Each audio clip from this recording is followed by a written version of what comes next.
Hi, my name is Catherine and I am a craniosacral reflexologist, and tonight I'm going to talk to you about the atlas and the axis and how in reflexology and craniosacral reflexology they can be implicate much more than we actually think.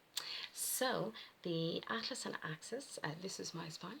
The atlas and axis are positioned here, you know that, and we have the occiput on top, and the occiput is this bone in the back of your head.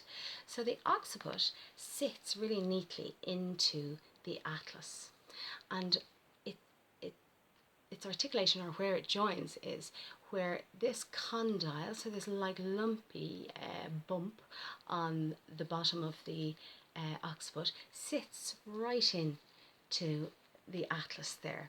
Okay, and when I teach students, I always explain that as like a cup and a saucer, where the cup sits very neatly into the saucer. So if there's any problems here, if there's a torque or a twist or a jamming, and that can happen sometimes because the suboccipital muscles can be very tight, and it causes a jamming or a compression of this occipital and atlas.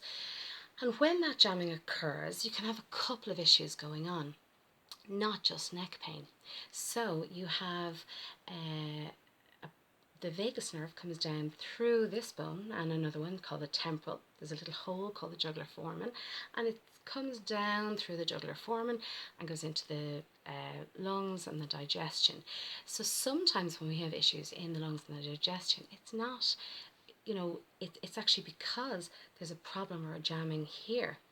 So babies with colic is a classic one. Sometimes in the birth process, that jamming can occur in the birth process, and the vagus nerve can be affected, so called colic. So sometimes when an adult comes to you with IBS or digestive problems, it may be more an issue for the neck than in the digestive system. Also, we have circulation to the head, of course, because we have the vertebral artery running up here, this red tubing that runs up through these foramen and the spine, and right in to the brain. And you also have the carotid artery, don't have a picture of that. But sometimes when there's this like tightness in the neck, particularly from the sternocleidomastoid, it can squeeze that. So we don't get as much circulation to the head. So we might get headaches or sometimes migraine or, problems like that in clients when they're coming because there's this squeezing. So what else happens there is that this vertebral artery, the one that comes up through the foramen of the spine, goes into this little process here, or this little structure called the circle of Willis. And the circle of Willis surrounds the pituitary gland. So the pituitary gland is right in the middle. So when people have hormonal problems, it may be from the atlas and axis because there's not enough blood circulation going into the pituitary gland. So issues with the atlas and axis, and this can happen with things like whiplash. It can actually happen with an emotional shock. Sometimes people who've had hear bad news and have like a mental shock, that can happen.